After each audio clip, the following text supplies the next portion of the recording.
Hi, good evening, everyone. I'm very honored to be here at Shy Hack Night. I am Peter Alter. I work at the Chicago History Museum. I've been there for about 18 years, and I'm the director of our Studs Terkel Center for Oral History. I'm going to talk about a couple of community-based oral history projects that we've been working on at the museum last year and this year.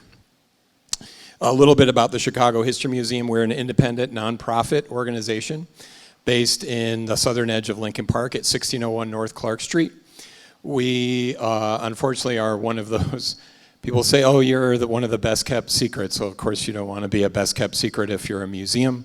But we have been around for over 150 years. We're the oldest cultural institution in the city. We interpret US history from the Revolution to Reconstruction, and Chicago history, the grand sweep, from early times till the present.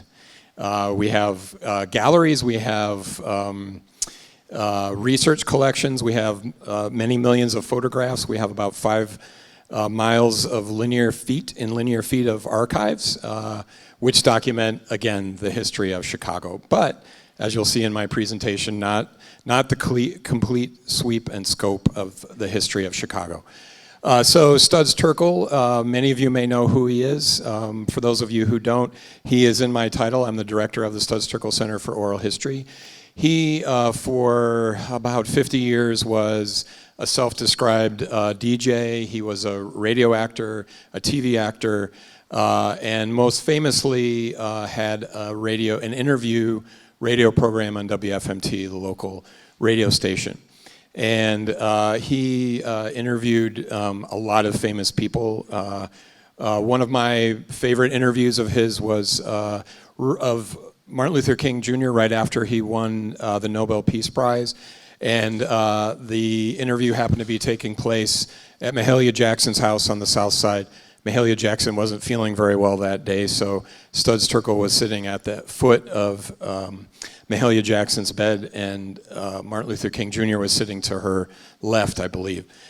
So he interviewed a lot of famous people. When he came to the museum, we received about 7,000 of his open reel tapes and cassette tapes, all audio. Those are slowly being digitized by the Library of Congress and are slowly being made ready by a staff at WFMT at studsterkel.org.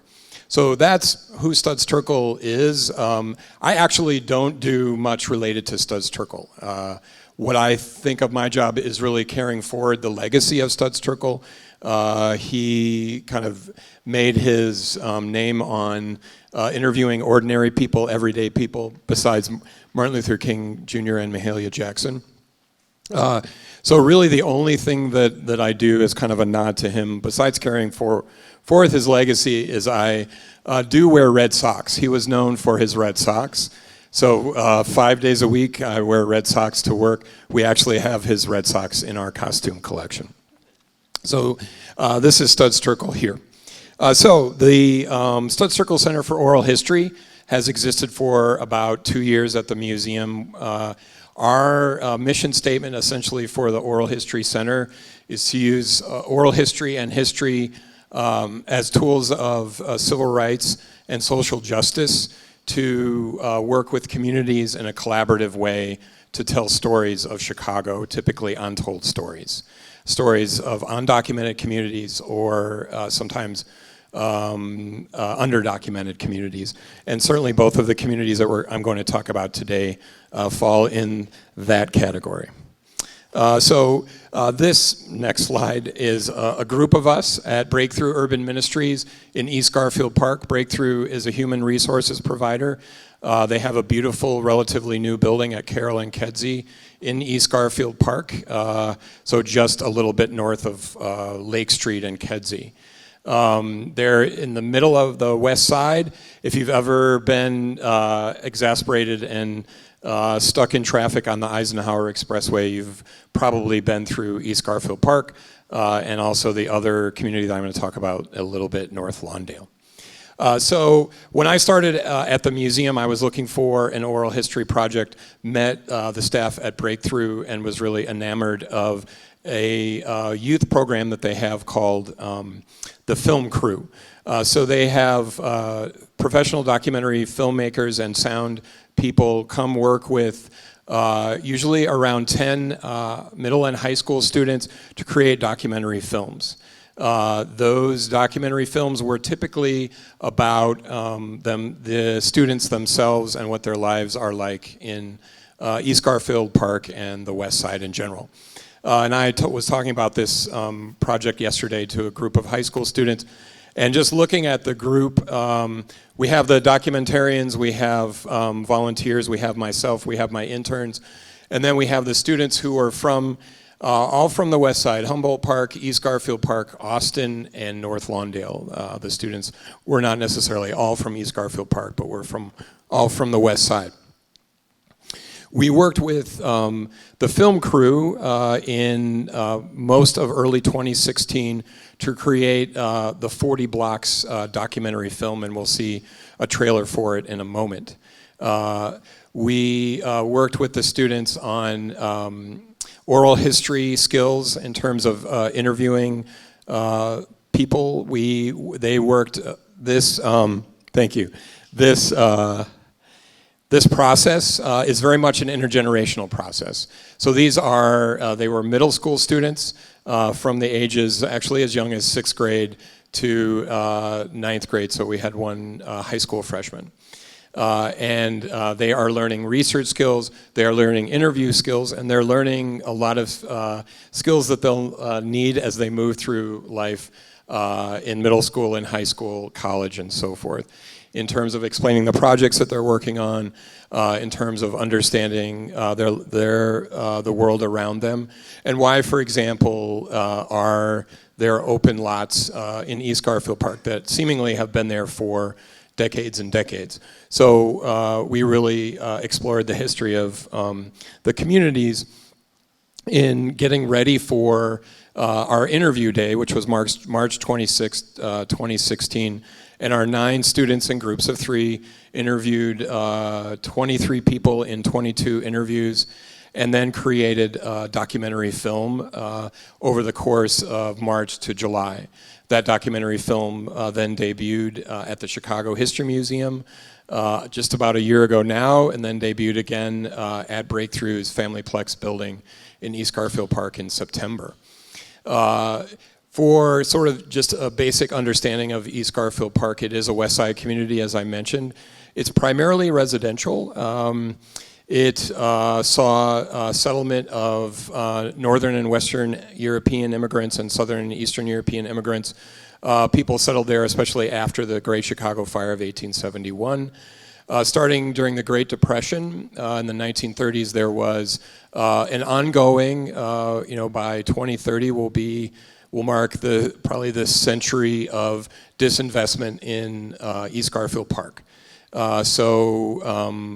Housing stock especially was disinvested, and slowly from the Great Depression on, businesses started to move out of the community.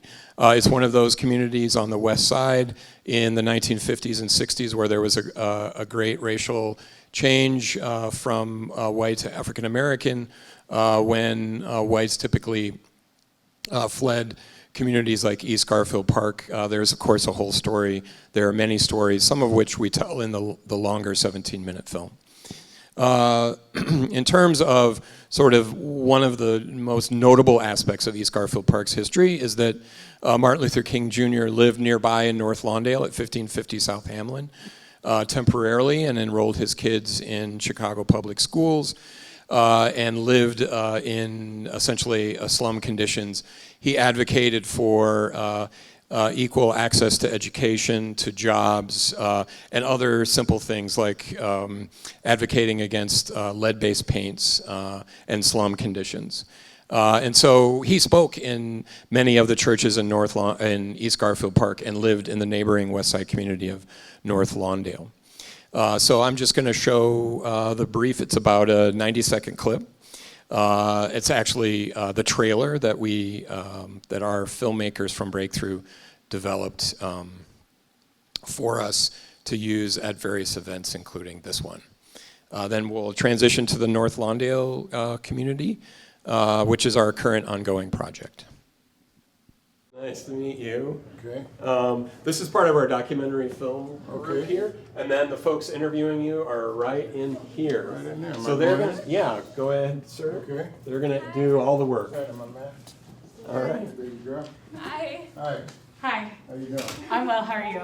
This is an interview with Reverend Willie Morris Jr. as a part of our 40 Blocks, the East Garfield Park Oral History Project. An oral history is basically a long-form interview of people's lives. In our case, what they think about living, working, being in East Garfield Park. You know what? I feel that everybody should learn something new every day. It's been great for me to see a community that was burned down during the riots in the 60s to be refurbished and to be redeveloped, and are doing positive things. And the greatest piece of that is that all cultures are coming together. The flower house, I remember as a child, the flower house, we couldn't even come in unless we had adult supervision. So as children, we couldn't just go in there and run around, but it was just gorgeous. And the stuff that you'll be doing, actually, no other historians have done before.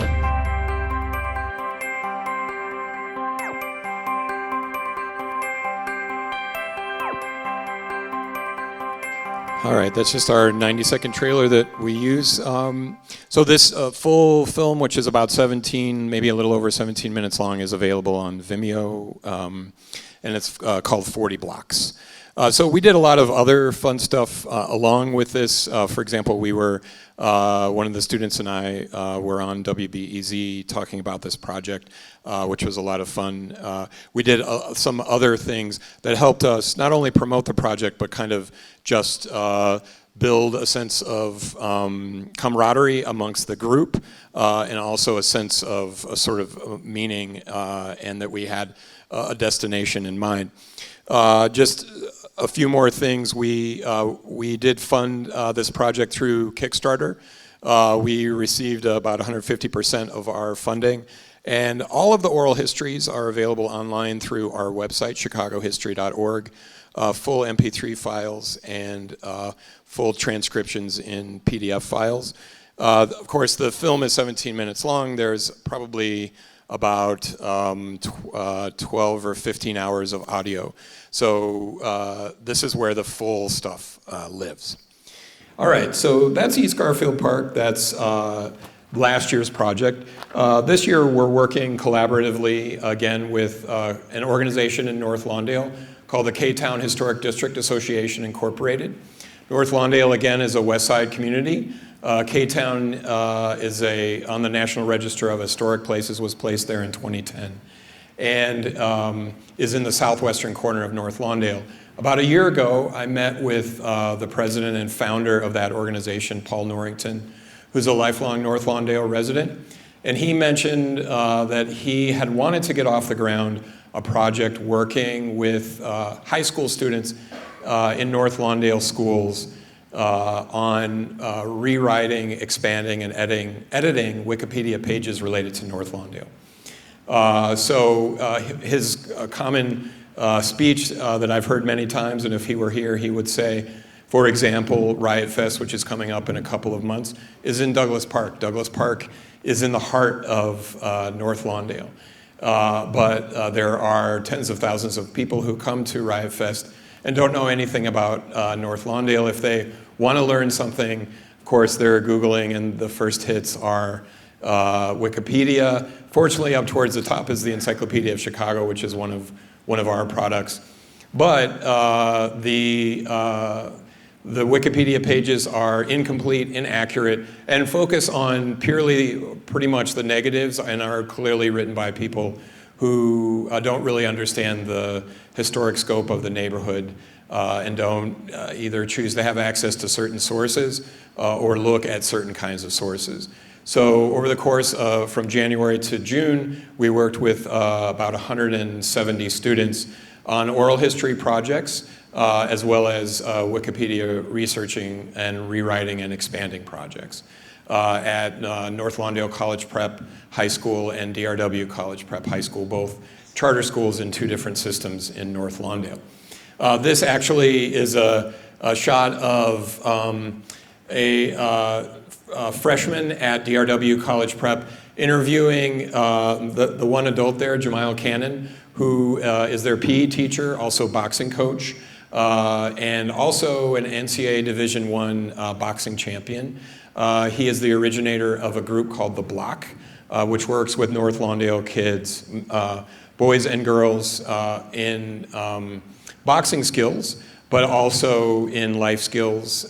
They have a study table, and he's had a couple of Gold Glove champions whom these freshmen also interviewed in the classroom setting.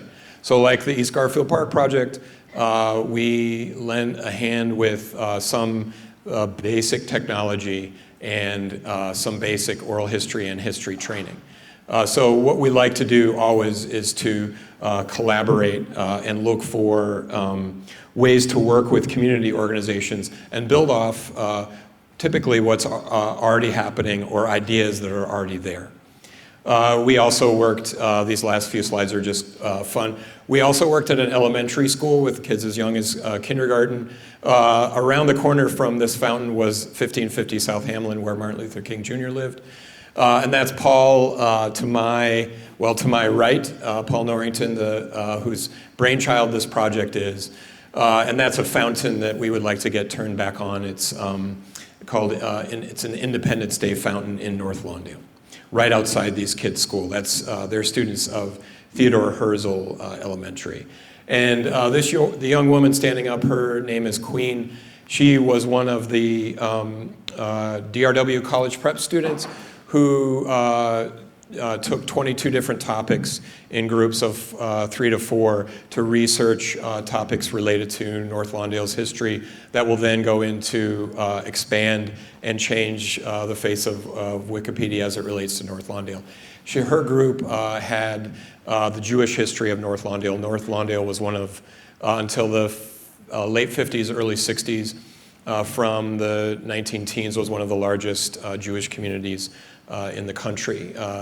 And there's a lot of still well-known and landmarked synagogues in that community. That is the full extent of my comments. Some of the other things that we try and do beyond collaborate is that we try and get to know a community in different ways, in part through that collaboration. What we've also learned is to kind of equip ourselves with some tools that we didn't have already. So both North Lawndale and East Garfield Park are communities that do experience poverty and violence. And so there are a lot of young people whom we're working with. When you work with 170 students, we do know that there are many of those students have experienced trauma. So one thing that we sought out through a human service provider in North Lawndale was trauma-informed training, which is becoming kind of more and more common. I heard a story on WBEZ recently about the Cleveland public schools that are getting trauma-informed training. So this isn't something that's universal, but it's something that's very helpful for us to understand sort of the context in which these students are operating. That is the full extent of my comments, so I understand there's going to be a Q&A now.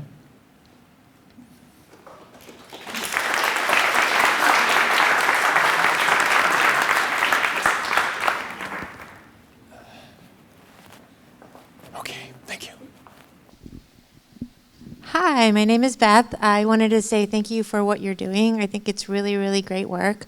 I have a couple of questions. I'll try to keep them brief. One is, how much longer are you going to be working in the North Lawndale neighborhood? And the second question that's somewhat related to that was, when I heard you talking about Wikipedia, I was very excited because that's what I was wondering about in the first case. Was there any other social media or any other way for information to be added? So my second question has to do with, are you thinking about introducing any kind of mapping technologies histories that kids could then add and document some of what's available in North Lawndale? Okay, so thank you. Two good questions, Beth. So the first one, we will actually be working in North Lawndale schools through 2019. 2019 is the sesquicentennial of North Lawndale's annexation to the city, 1869 to 2019. And so actually all of this North Lawndale History Project is feeding into that celebration that Paul Norrington, the head of the K-Town Historic District Association, is the chair of the North Lawndale Sesquicentennial Committee. So the mapping, it certainly crossed my mind. We are very much a bootstrap type organization. So we kind of rely on whatever skills we have or whatever skills people are willing to come with us as volunteers or interns to help us out. Mapping would be awesome. There is, in terms of certain sites, a pre-existing website called the Labor Trail, which does map actually a lot of labor history related sites in North Lawndale already. But there's many other sites and sites that aren't there that we're learning about as a result of our research and the oral histories that we're doing. So yeah, a great question. I wish we were doing mapping, and that could be something maybe in the long run, but not right now. Yes. I heard you mention Kickstarter. I was just kind of curious, how do you fund the projects you approach, and what new projects are you doing, and do you need help? We always need help, yes. So the Kickstarter was an experiment for the Chicago History Museum. Typically, like a lot of cultural institutions that have been around for a long time, we go for private foundation and government grants. And so the reason I used Kickstarter for this project was so we could get something off the ground very quickly. We didn't have equipment. The students who participated in the project also were paid a wage, and so while we were involved, we had to assume the wage of the students, the wages. Yes, we do need help of all kinds, monetary and otherwise. We were fortunate enough to get recently an NEH grant to support the whole sweep of the oral history program projects at the Chicago History Museum.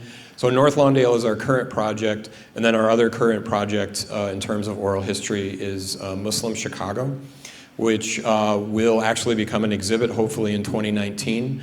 So we have collected maybe about a dozen oral histories documenting Muslim Americans in the city and suburbs. The exhibit we hope will be an object theater. We also hope to have extensive programming and actually recruit, hire, and train young people to do the oral histories that feed into that project. So yeah, we need help. So if people are interested, at the end, I'm going to leave out pamphlets from the museum and my business card, and please feel free to get in touch with me if you want to know more or you want to argue with me or whatever. All right, right over here. Hi, I was just wondering if there was some time you can recall or in general, but I was kind of looking for the kids' reaction to the information they uncovered. Did they ever find something that really surprised them or changed their view of their community? Or Right. I think actually what's interesting about that is, yes, there were things, and one of the specific things that I always tell is that one of the young men involved in the project, his name was Elijah, and he lives on Washington, and the next block just south of his house is Warren Avenue, and the Warren Avenue Congregational Church was a church where Martin Luther King Jr. spoke. We went into that church. We actually interviewed a couple of members of the congregation that you can see in the longer film. They were just themselves learning about the Martin Luther King Jr. connection to their church. So yes, there were a lot of positive light bulb moments like that. There's also a lot of light bulb moments, for example, when we look at the uprisings after Martin Luther King Jr.'s assassination in 1968, and the sort of how that accelerated disinvestment in both North Lawndale and East Garfield Park. and how the part of that legacy is those empty lots that I mentioned. So that's also a light bulb moment. One of the interesting things, especially for the East Garfield Park project, was something I was in my notes but I didn't mention. What we found in our leading up to that research was that really from about the time of 1968 to the present, there was just a kind of a black hole in terms of documentation of East Garfield Park especially. So one of the students in particular, but a lot of the students really took that as their charge. And although it wasn't something that we prepared when they got into doing the oral histories, they asked the oral history narrators, why do you think that there's this 40 years of undocumented history? And the older folk who were being interviewed had some really interesting answers. And you might think that older people in that setting might sugarcoat things, but they didn't necessarily sugarcoat things, which was a good part of that intergenerational interaction. So thank you. Thanks so much for your talk and for all this work. It looks fantastic. So I'm curious about sort of digital tools overall, and first quickly on Kickstarter, beyond just the actual utility of the fundraising, were there added publicity benefits of going with a platform like Kickstarter? Yes, absolutely. And because our museum had not used Kickstarter before, it was all kind of news to the entire staff. So yes, one of the coolest things was, obviously the aspects of the social media platform. So for example, there was a woman in Pittsburgh who runs kind of a similar program for elementary school boys. That's kind of a self-esteem building program. And they partner with a radio station in Pittsburgh to do short, almost like podcasts of history segments of Pittsburgh. And so I ended up having a phone conversation with her about that. And I think also what it just got us a whole different demographic. And of course there are like a lot of Kickstarters, my mom was a big donor and my brother and, my friends and all of that, right? But a lot of people who would never even think about the Chicago History Museum, and not necessarily donors, but also, through Google Analytics, we could see people all over the world were at least, bouncing off our page, maybe watching the video and things like that. So that was kind of rewarding. And for us, as a 150-year-old institution, I think edifying and eye-opening. That's really interesting. And then beyond that, for the actual sort of recording and then archiving of these materials, how big of a, are there any particular tools that sort of shine or are particularly useful in the course of creating these recordings, or is it pretty straightforward? And then also, how big of a pain is maintaining all that digital data?